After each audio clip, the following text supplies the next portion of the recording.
Greetings and welcome to the Transform Podcast. I'm your host, Christopher Anastasio. This is Season 2, Episode 14. Today's guest is Joe Folkman, president of Zenger Folkman. Joe is a globally recognized expert on leadership, organizational change, and executive development. As president of Zenger Folkman, he spent decades helping organizations understand what truly separates exceptional leaders from average ones. What makes Joe's work especially compelling is that it's grounded in an extraordinary body of research. The leadership assessments he's designed have generated a database of more than 1 million assessments, covering over 100,000 leaders, giving him one of the most comprehensive data sets on leadership effectiveness anywhere in the world. His clients include many Fortune 100 companies, and that breadth of experience has shaped his evidence-based approach to leadership and feedback. Joe is also the author or co-author of 11 books, including The Trifecta of Trust, and his research has been featured in publications such as Harvard Business Review, Forbes, the New York Times, and the Wall Street Journal. Joe, welcome to the show. It's great to have you here.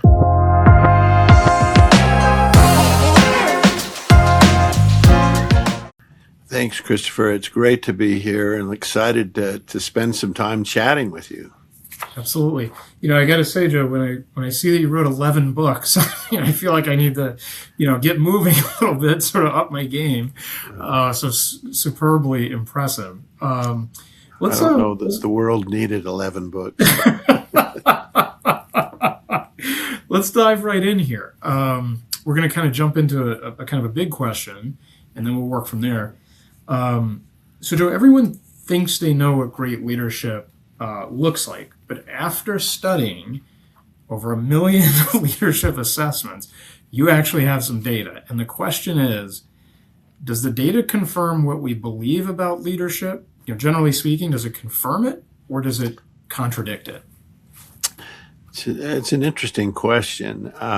Warren Bennis, who's a leadership researcher, president of a university, he once wrote that there's more written and less is known about leadership than any other topic, right?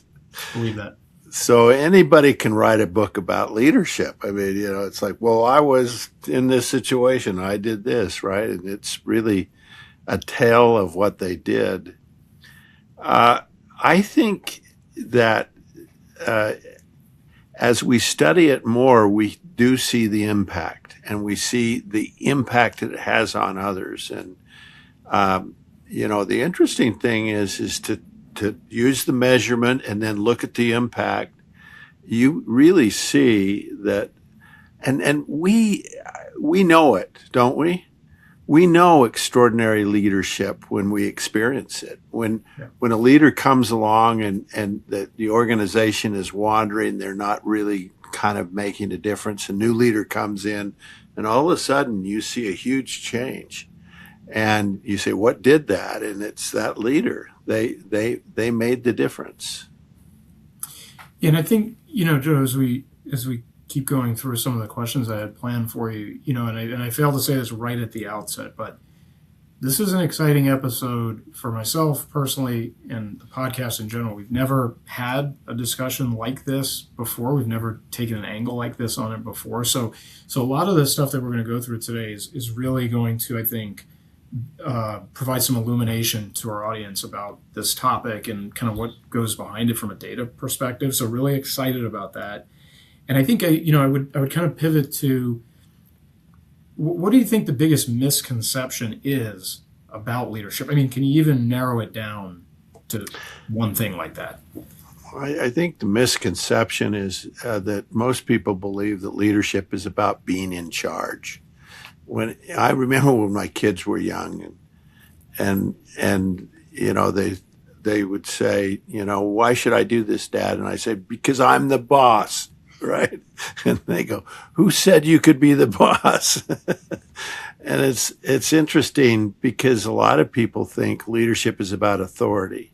It's about control. And if you think about it, it's really about influence, right?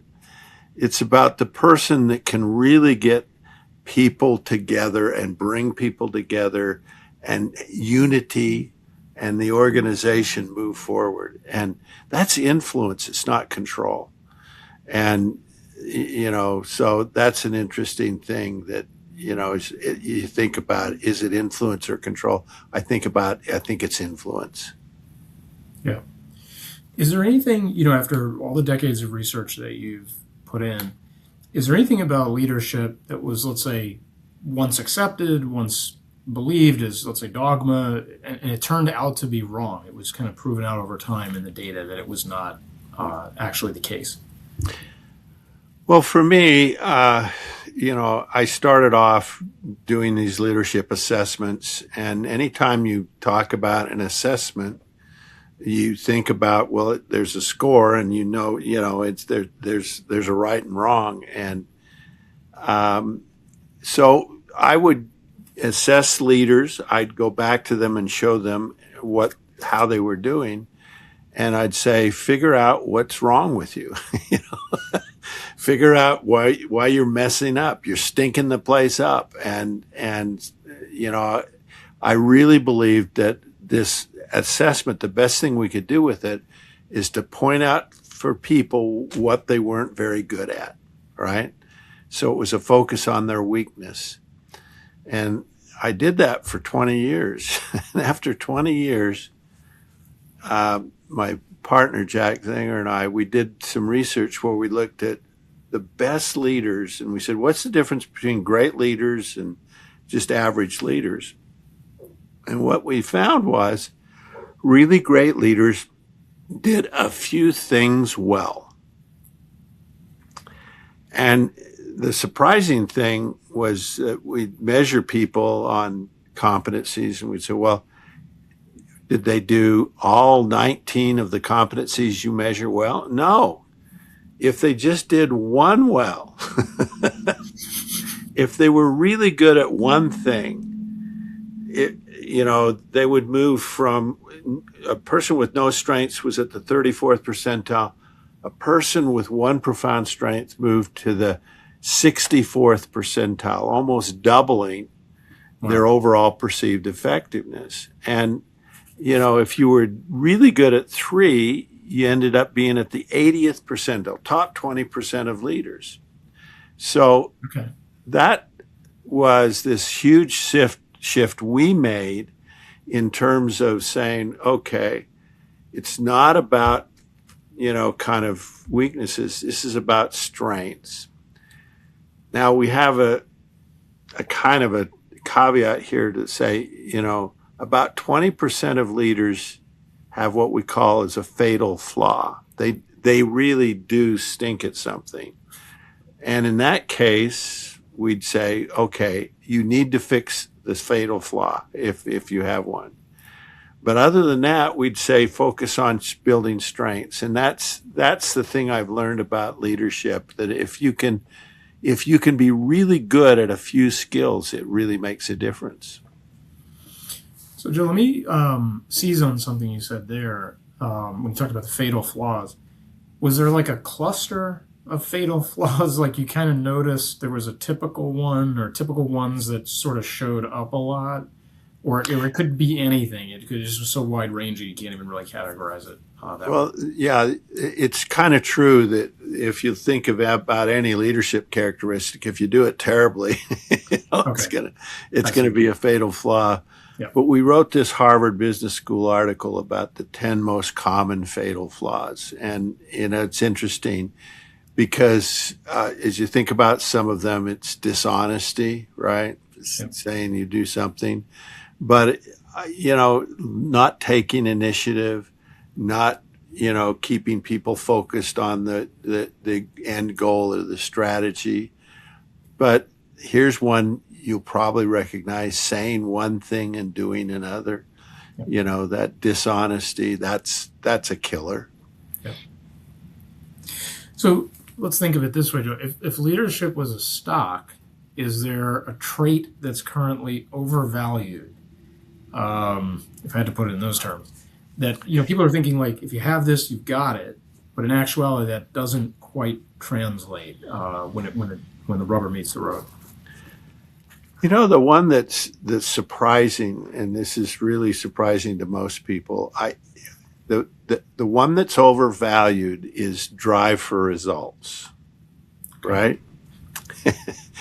and there's nothing wrong with it. I mean, our parents taught it. They told us, we'd get up in the morning, you got to go to school, and you would say, why? Because I said so. Right. And as we think about, great leaders, they lead the charge, they take the hill, they do that, they push, push, push. And so it's really interesting, because as we're looking at the data today and we're saying, what do people today, what are the younger population, what do they want? And I'd call drive for results push. So the competency they want is inspires and motivates others, right? And if you think about the drive for results versus the inspires, drive for results push, and inspires is pull. It's sort of like creating desire in people, and and Barack Obama was inspiring, and he just had that ability to get people to coalesce and come together. And it was amazing, his skill, his ability to do that.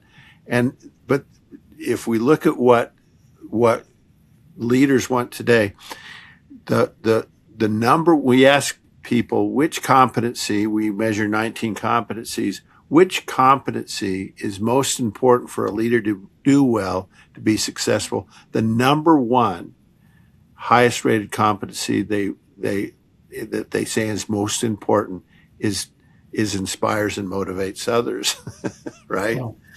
And, drive for results comes in number 6 or 7.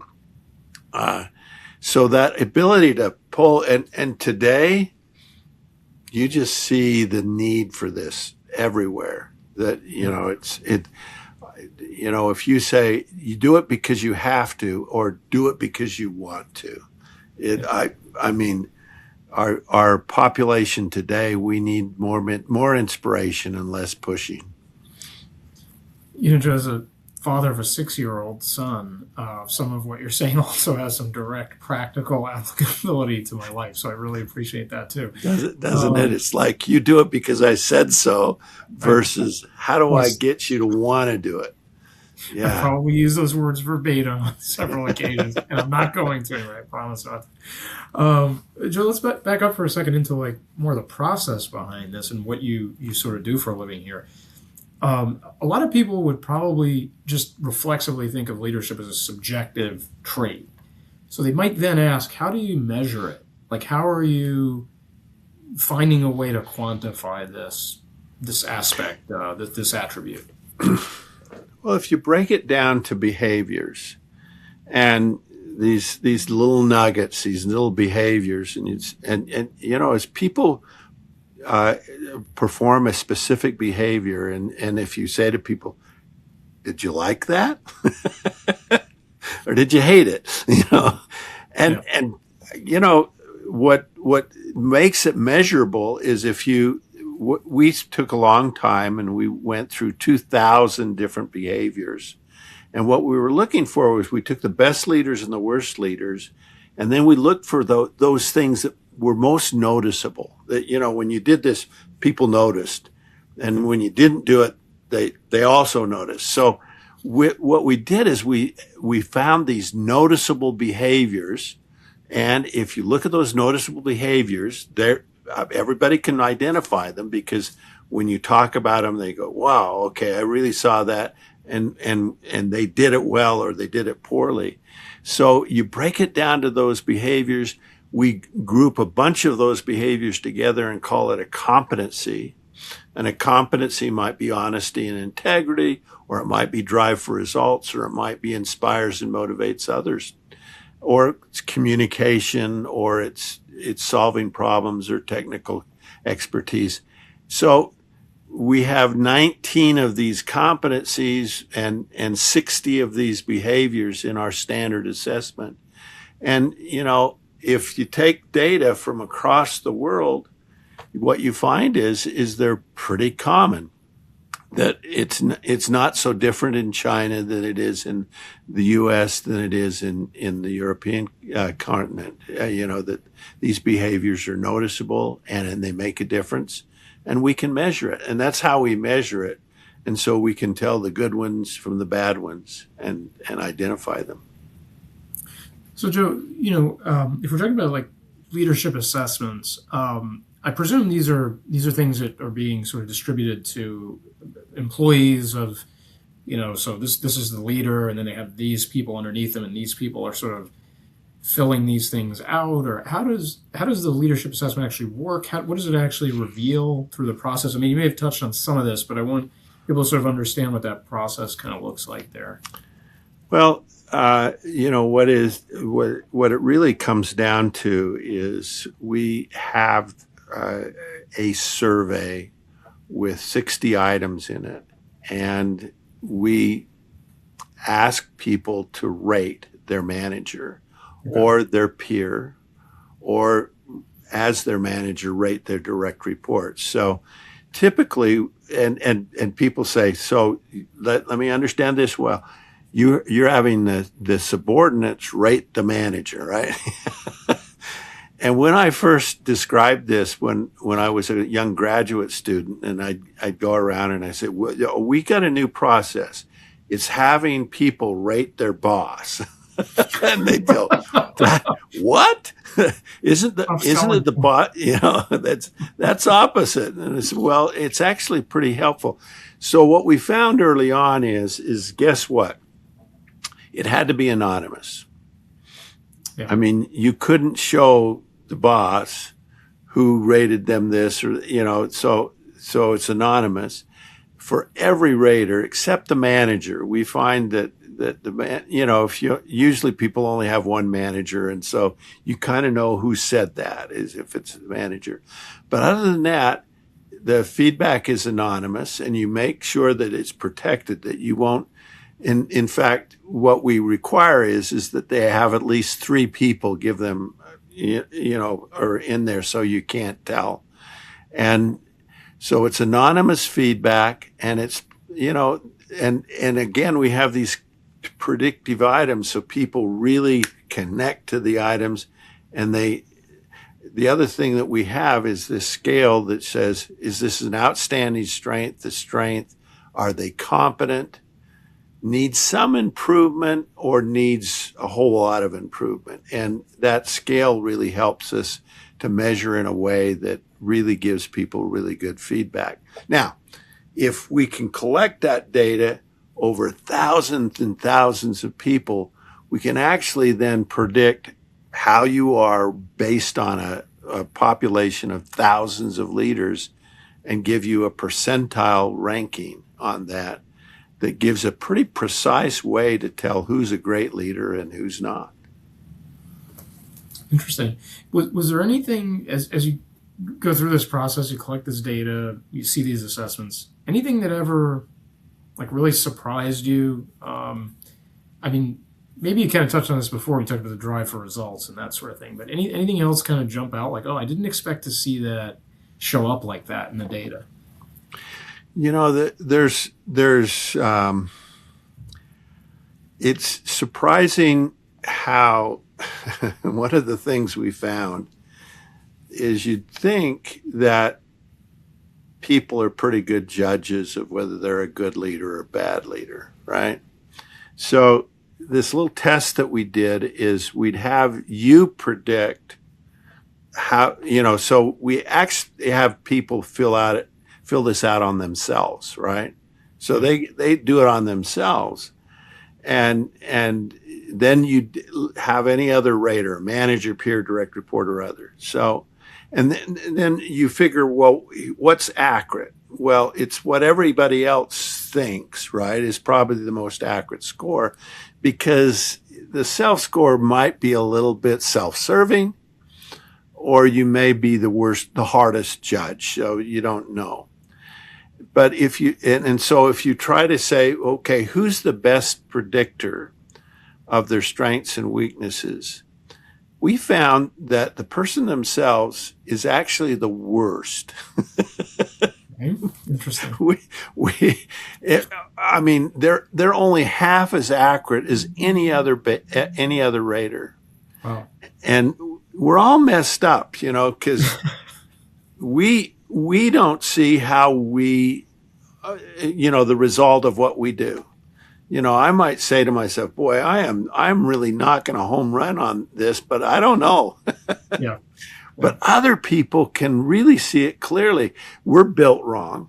Our perceptual view is not like yours is. I mean, of me, and I can see you, but I can't see me. And you see it very differently. And so we're the worst person at predicting whether we're a great leader or a terrible leader. But other people are actually really pretty accurate at rating you. Now, it depends, because we do find that when we ask peers to rate other peers at the same level in the organization, they tend to be more critical, right? You'd guess that, right? Well, you're not as good as me, right? Yeah. Yeah. And the direct reports actually tend to be pretty generous raters of the manager. So, it's an interesting process, but by looking at that, and then what we do is we correlate their scores to performance. So one of the performance factors that we measure is engagement of direct reports. And engagement, do you love your job? Are you really motivated to do more? Are you willing to come early and stay late? Are you dedicated and that kind of thing? So engagement, and we find that there's a correlation between leadership effectiveness and engagement. There's also a correlation between, you can look at outcomes like productivity, customer satisfaction, profitability. So we find that, and that's what we call the validity of the assessment. So we say these are good leaders. Gee, do they have more engaged employees, more profit, less turnover, right? So we find that, if you're a poor leader, the probability that people are going to quit goes way up, right? Yeah. And so it's kind of a fun process, because we can validate this leadership assessment against outcomes that really matter. Yeah, this is really fascinating stuff. I feel like I've seen something very recently about the number one reason people leave a job, and it said something to the effect of it's who they're led by, or it's their manager is the biggest driver. It's not necessarily money or remote work or this or that. No, the person they have to deal with every day as a direct report or a manager superior or whatever the case may be. So this is very for an organization to get this right, it can be extremely impactful, it seems, And so let's talk for a second about extraordinary leadership. Let's kind of go to that end of the spectrum. What do you think, and maybe you touched on this a little bit when you talked about just gaining one more of those attributes gets you way up the percentile chain.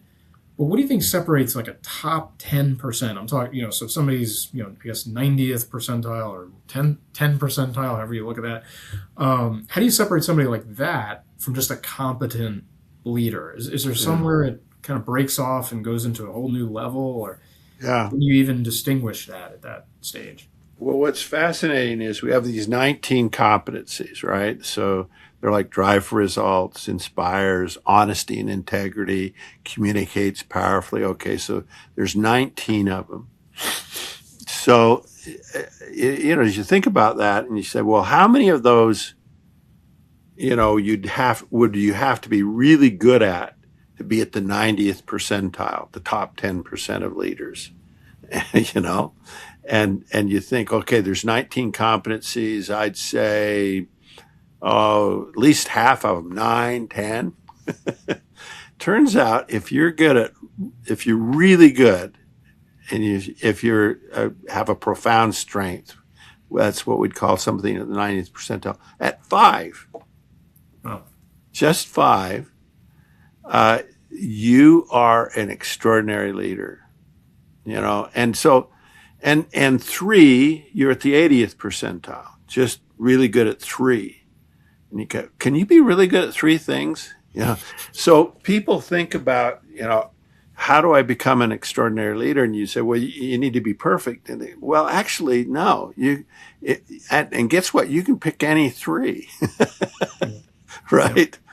But and that, as you've interacted with different managers or leaders, you say, well, they aren't. They weren't cut. Oh, they weren't carbon copies of each other. There wasn't a cookie cutter for extraordinary leaders. They were different. Some did some well, and and it's like our U.S. presidents. They're not all the same.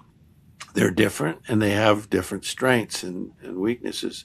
So, but if people did 5 things well, really well, we'd call them an extraordinary leader, and their overall average effectiveness would be at the 90th percentile. So that's kind of what it looks like. I think what's so intriguing about that, just a personal standpoint here, is that it suggests that if a leader has a particular strength, even a narrow kind of scope, that's appreciated by the people that are led by that person. So it's not necessarily which thing, but it's just that you have something that you do consistently well, that you have honed, you've perfected, however you want to call it, or you're born with it. We'll get to that question in a second. And so that singular thing or few things can carry you so far. That's definitely not what I would have expected you to say, and I think it's a real revelation after all the data you've seen to tell our audience about that. So I really find that very interesting. Well, it makes it sort of doable. It's like, well, I can't be perfect. Hey, can you do 3 things really well? Yeah, You're absolutely. in the top 20%. No, and you get to pick. I mean, you get to pick which 3. It's like, okay, I could do that really well. But and so it really is a great, lovely thing to sort of, it's possible. And now here's the thing. Our perception of what we do well pretty much stinks, right? So the only way we've figured out how to do this and how to help people to rise up is with this 360 surveys. And, if they do one and then they say, well, I've done it, no, you need to do it over time. I mean, because you get a new job and all of a sudden there's a whole new challenge, right? Yeah. And you've seen people get promoted and then you saw their performance go down a bit, and because, wow, you got a whole new, expectations are higher. So you really need to continue to do this over time. So, yeah.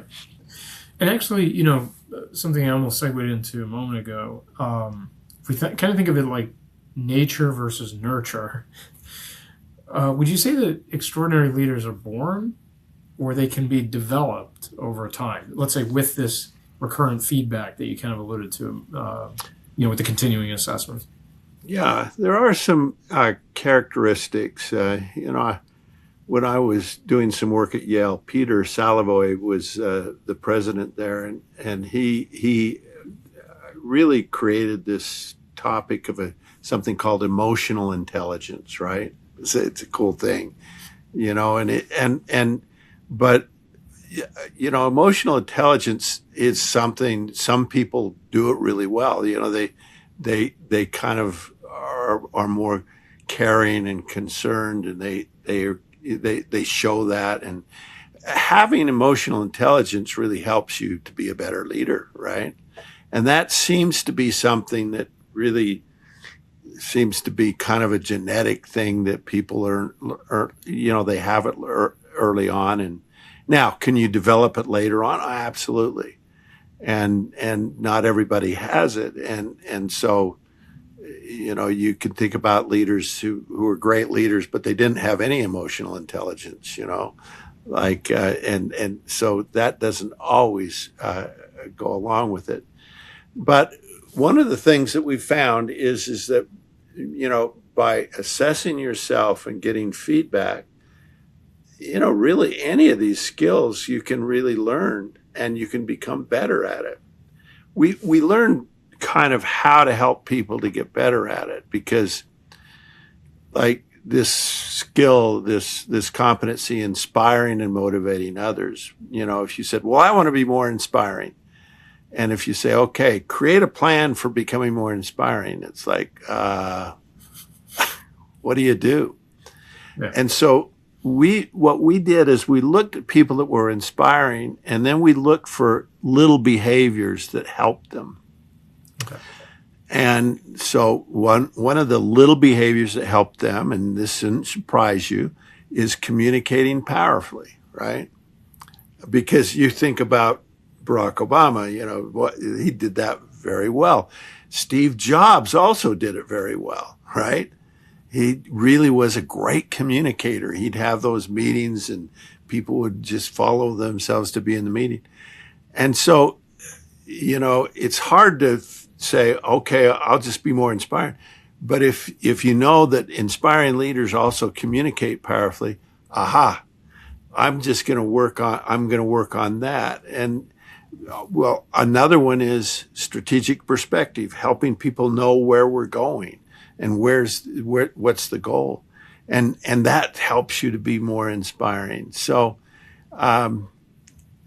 we call those little behaviors strength builders. And so that's how we help people to develop these profound strengths, is by showing them the strength builders, these little building blocks that get you to really develop that skill and improve it. I mean, I think that's an excellent kind of practical view of it. Super pragmatic for our listeners to seize on. I guess, when you think of like a Hollywood archetype of a leader, you think of the alpha, you think of the extrovert, you have all these kind of images that'll come to mind. But if somebody's not naturally charismatic, if somebody's introverted, I mean, here's one. If somebody's introverted, can they be a great leader? Is there a different way to approach it than what, let's say, you'd see in the movies or you'd read in great novels or things like that? What's your take on that? Absolutely. Because, part of this is being willing to sort of push yourself around certain things. But I've met leaders.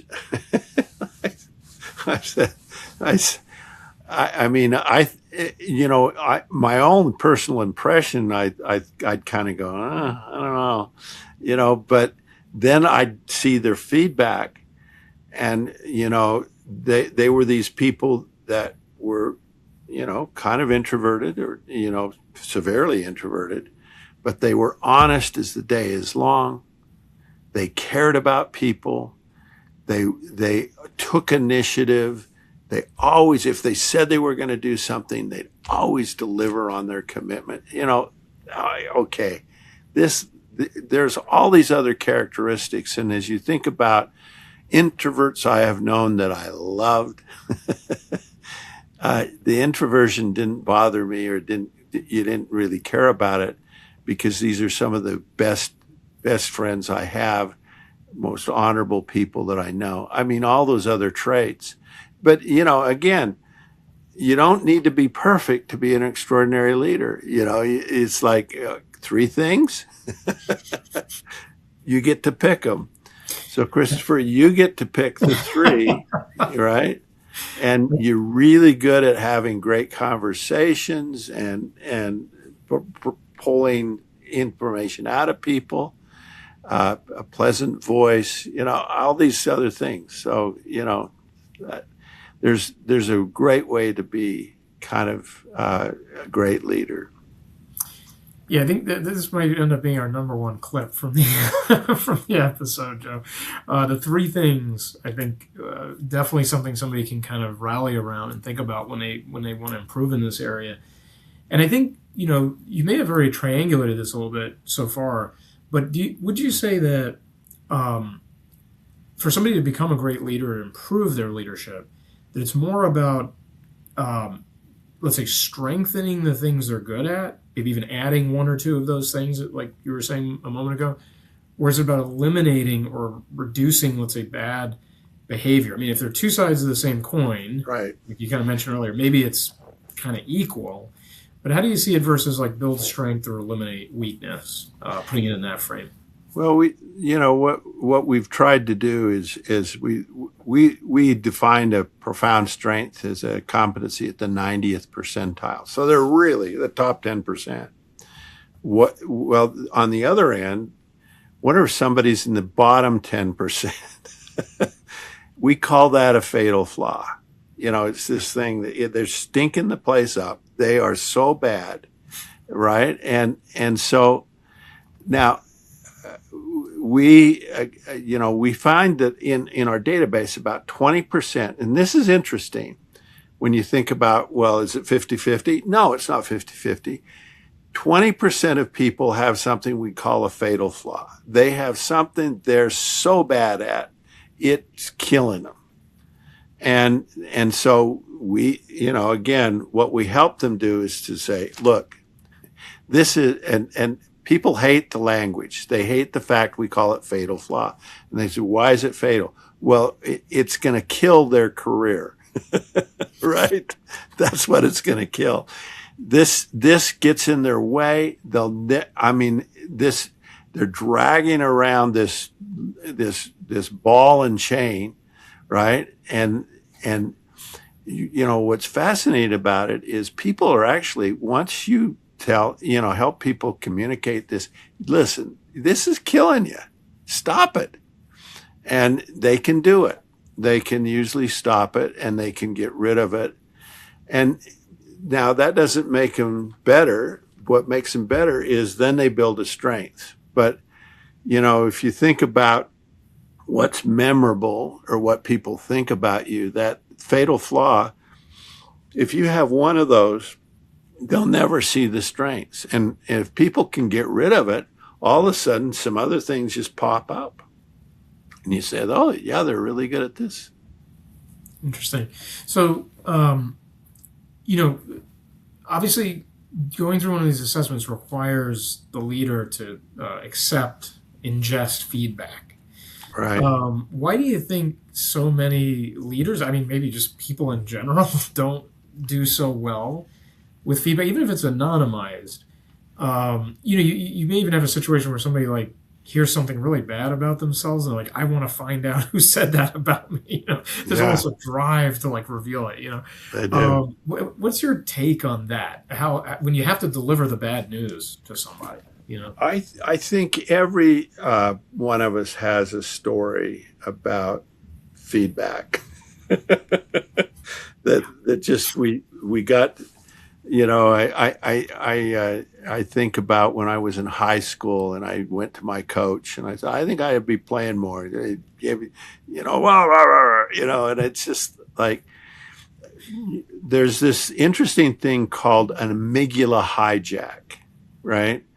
And the amygdala is the part of the brain that, the caveman, that kept them alive, right? Because, and when your amygdala, signals, hey, there's a saber-toothed tiger in front of me. There's this interesting thing that happens in that, what helps you to escape is all the blood goes out of your brain and to your muscles, right? So that you can fight. I mean, and, if you think about this amygdala hijack, it's like, well, the blood is being drained out of my brain. So I'm not thinking very clearly, but I just want to fight or flight, right? Yeah. And so that we all have that memory of, those negative feedback experiences.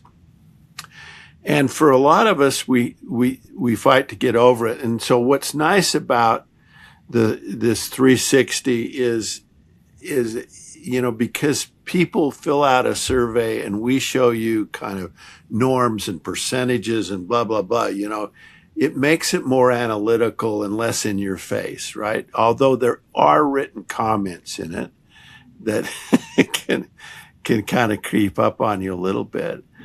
But we make it more analytical and more, factual, and we help people see where they are. What's fascinating about it is we've measured,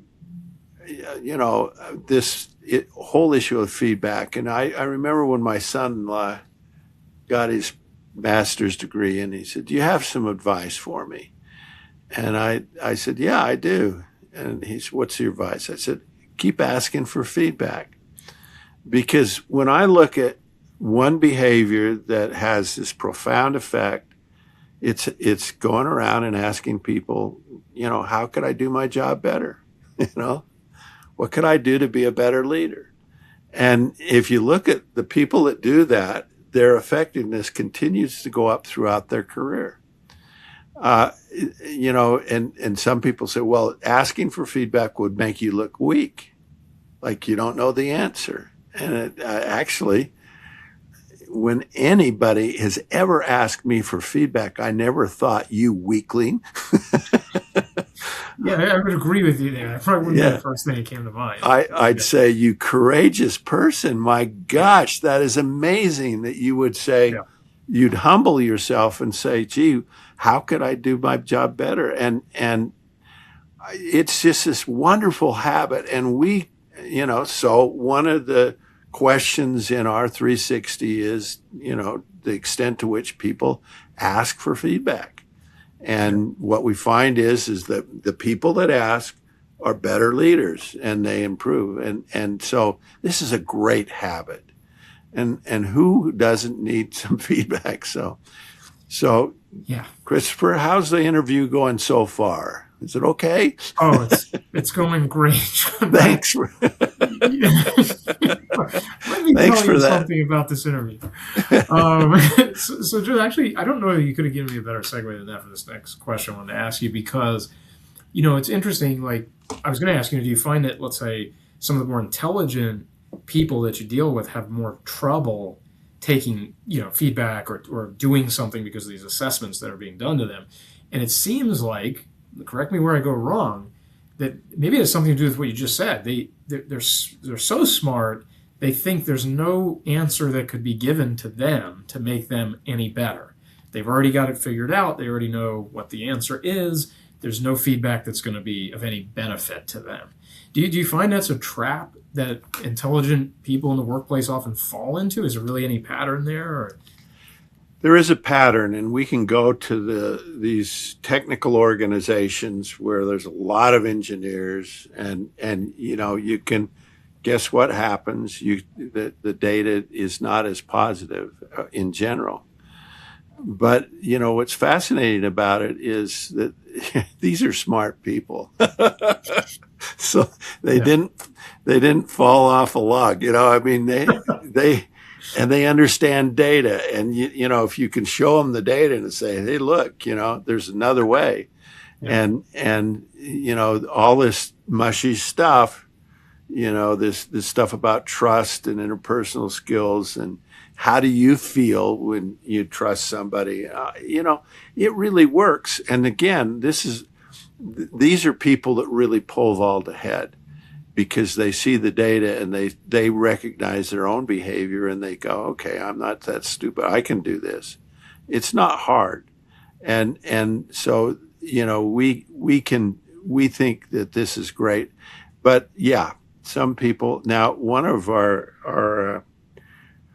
of the clients that we have, and it's a company, a partner of ours in Europe, their specialty is working with organizations that only hire neurodivergent individuals. These are like, but they're using this same assessment to teach those folks to improve their interpersonal skills, and it's having a dramatic effect on their results. And so I think it works, but they're smart people, can read data, can sort of see the impact of their poor behavior, and they know it has an impact. When you have to deliver this news and you're helping somebody work through an assessment on them and their leadership ability, is there some common thread that you see in terms of like who gets better and who doesn't, and what the common response is? So is there a common response or way of approaching the data that's been given to somebody about themselves that often translates into, hey, this leader improved over time as they got more assessments, they got better ratings? Or is it something you can't really pin down like that? And I ask this because if somebody's listening and they suspect they may need some improvement, is there some way they can kind of get themselves ready to accept that feedback and then have a proper response to it, or an effective response to it? Yeah, there's a term that a good friend of mine, Kevin Wilde, wrote a book called Coachability.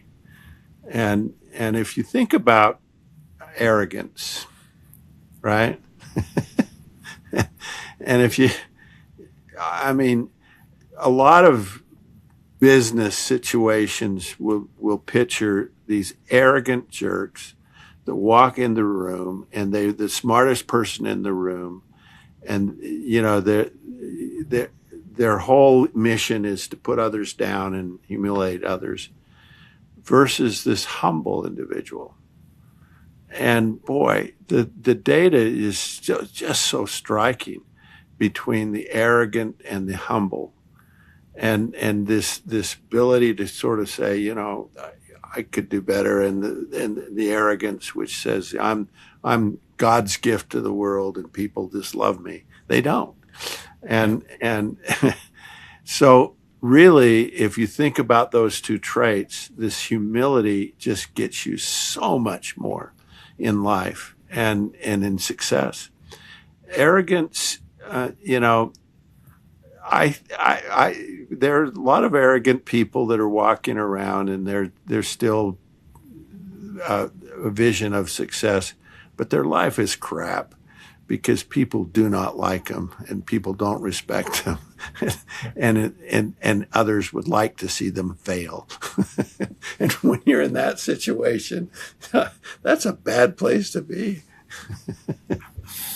Yeah, it's well said. Yeah. So, Joe, here's kind of a hard pivot, because artificial intelligence is just sort of all the rage, whether for good or for bad or both. As we just march towards this outcome, whatever it's going to be in terms of large scale adoption and integration of this technology, do you think that what we're talking about today, these leadership skills and so forth, do you think they become more important in that world? Do you think they could be diminished over time, where almost like they're phased out because everything's sort of mechanized in a way, and humans don't really matter and all this sort of stuff? Where do you see that going? Is it even something you can kind of map out yet, or it's just too fuzzy at this point in time? Well, it is pretty fuzzy, but one of the things that I think we all need, if you say if you're facing this AI revolution, what skill might help you the most? And I'd say it's adaptability. It's like, okay, Yeah. can I adapt, or am I rigid? How adaptable am I? And it never ceases to amaze me how good AI is. I write a lot of articles, and I used to send them to my partner, Jack, and Jack would read them, and there'd be lots of red lines in the, and after I started using AI, I'd send him articles, and he'd write me a note and said, "What did you do?" I says, "I guess I took your job away. My gosh." I'd write stuff and you'd fix it. But it really is phenomenal, kind of what it can do and how good it is. Now, what's interesting about AI is that they used to say that it wouldn't be a good coach because it doesn't have it doesn't listen to people, but now we've taught AI to tell you that you're great. Yes. Mine tells me that every day. I know. And so it's like it's like, okay, so now it's even, it fakes, having emotional intelligence. And so, but, I, I don't know what's going to happen in terms of, what I do know is that this is an amazing tool, and the leaders that embrace it are going to be better off. I do know that. The leaders that, because this makes me 20 times more productive than because I have this tool with me, and it makes me better because a lot of the stuff, it comes out better than what I would have done. Now, what it can't do is it can't come up with the ideas, or and it doesn't, it doesn't yet have the way to sort of say, well, what's the next best article to write. So it doesn't do that very well, but it's really amazing. And so for me, the one skill that I think I need to really be good at is adaptability, is my ability to sort of change what I've done and find a new way, and not be in this rigid mindset of there's only one way to do things. Yeah, no, that's extremely insightful, Joe. I think, what's an interesting fork in the road here is, like, on the one hand, you could say the machines are going to replace us, so you don't need the human touch, you don't need the leadership, you don't need that stuff. On the other hand, you could argue that as things get more commoditized into technical output and so forth, that these tools are capable of, the one thing they're not going to do, that they can't get into that realm, is the softer skill of leadership, vision, you coalescing people around an idea, things that take that emotional intelligence, things that just are not within the realm, at least not anything we've seen so far, of artificial intelligence today, Right. or maybe over the horizon. So it does create an interesting philosophical question. Will leadership be more or less necessary as we go into a deeper AI age? And I agree with your point about adaptability 100%. And I could actually formulate a case that leadership could become even more important. It could become even more critical, that soft skill be nurtured even as we adopt more artificial means.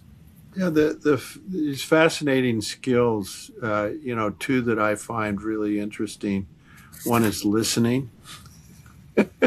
This is an incredibly powerful skill, and just if you want to have a better relationship with your spouse, try listening. That's the best clip from this interview. I mean, will jump right to the top. It's amazing, and you think, well, I know how to do that, but we don't do it.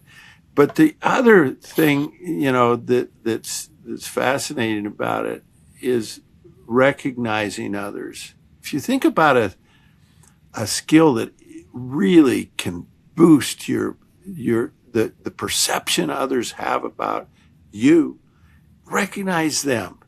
Recognize when they're doing a good job. Say, wow, that was amazing. That is such a powerful skill. And, so I think the humans still have a little bit of runway left, but that's encouraging. I hope. So Joe, we've gone for almost an hour and loved every second of it. I wanted to finish up with a couple of questions. We shift a little more now back to the pragmatic side. We talk specifically about, like, first-time manager. Somebody who's taking, let's say, their very first leadership role. They've never even experienced anything like it before, other than maybe being led on their end. So in that vein, why do you think organizations oftentimes will end up picking somebody to, let's say, lead a team or manage a department or whatnot that turns out to be a bad leader? Like, where is the organization? Is it just, it's a crapshoot and they're just doing the best they can? Is there something they're lacking, or some kind of gap in the way that they go about choosing somebody to do that for the first time, putting somebody in that position? Yeah, I think we're impressed by people that are bold, but even the arrogance.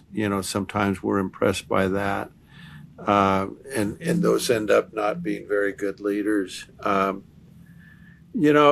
think there's people that will push hard, drive hard, just take on any challenge. That's an impressive skill. But sometimes, they push too hard. And that's why that inspiration quality is becoming more important. I think there's good communicators, and people fall in love with, a good speech that rallies the troops, that makes them move forward. I think a strategic person, the interesting thing is any one of these leadership traits can really pop out for you and can get you promoted. It is interesting that, the leaders that get promoted often, in most organizations, they have what's called hypos. Okay. And oftentimes managers will get the responsibility of saying which one of their direct reports is a high potential. Now, we've measured the effectiveness of these people, and then, but the manager hasn't seen our assessment. So they say this person is a hypo, but we measure them in the bottom quartile in terms of leadership effectiveness. And so, this ability to kind of call who's a good one and who isn't, sometimes we think it'd be really valuable to give the managers the 360 results of their direct reports, so that they can make the best selection of who's going to be a high potential and who's not. It's a hard thing to do, to kind of know which leadership traits are going to be best for you. But, what's true about leadership is we know a good one when we see them.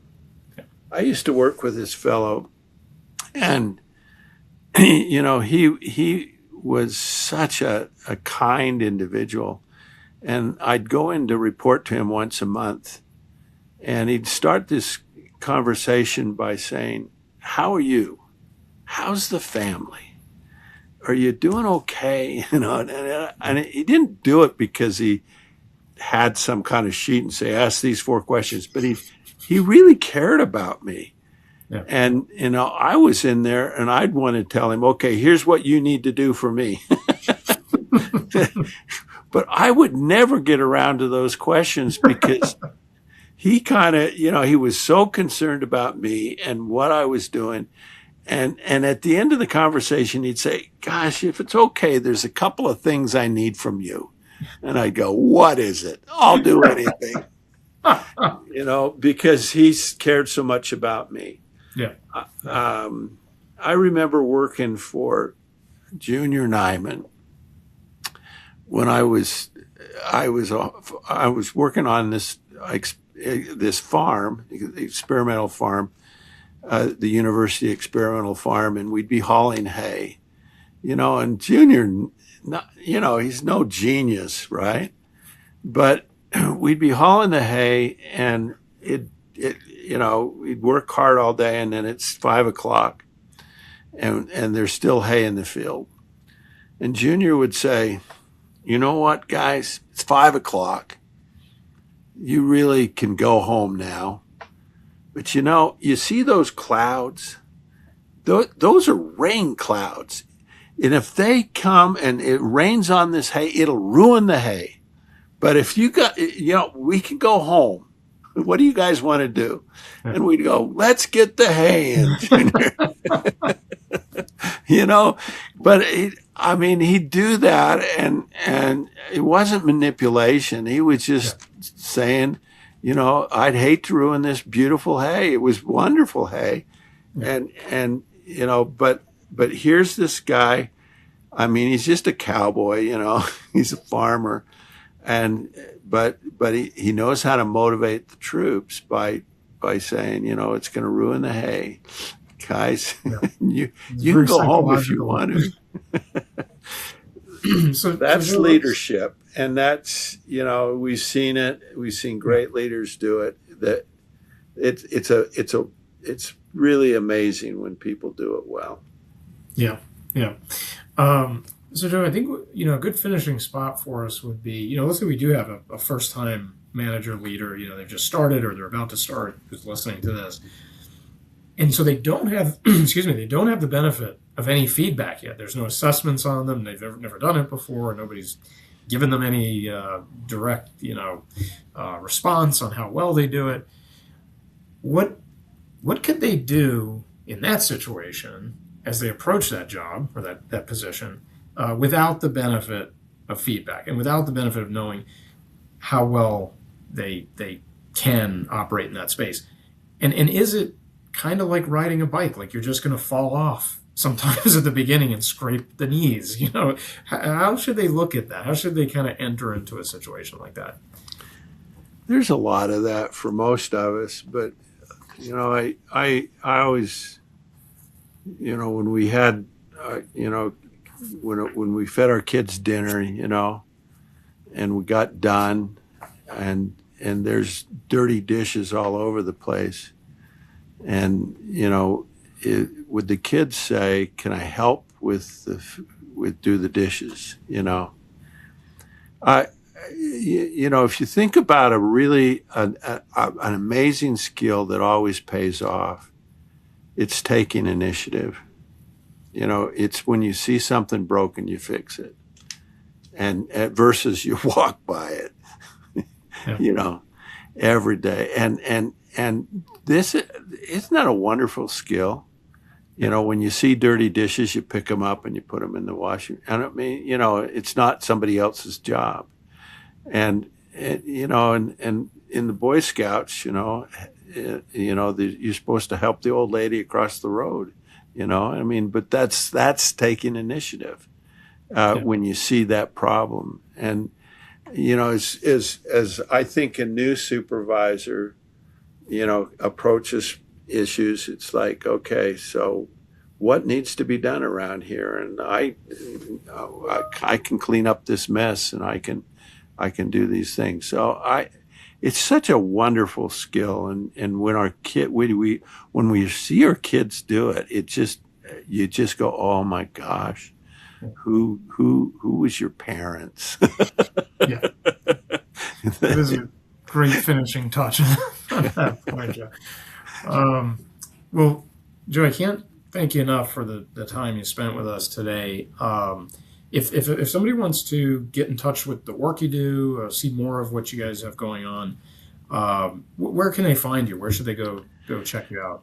There's a couple of things. One is our website, Zenger Folkman, Zenger Folkman, Folkman.com. And you'll find webinars there, articles, thousands of articles, too many, different things like that. We also have a podcast called The 90th Percentile. And Brianna Corin, she's the monitor on that, and she does a great job.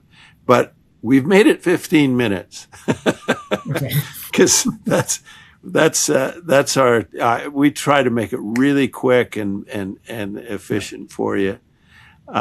You can, we have a Harvard blog and a Forbes blog that we publish stuff on. My latest book is The Trifecta of Trust. It's all about, what creates trust and how to be more trusted. So, and send me an email. I would love to chat with you. It's an interesting thing. I think leadership is this nut that we could I mean, I know people can be better at it. It's just that we just don't know. You know, I was with a group at Yale recently of doctors, and I said, have you ever worked for a terrible leader? And they're like, yeah. And I said, what was it like? And they're, oh, it's horrible. And I said, well, did that leader realize? No. They didn't.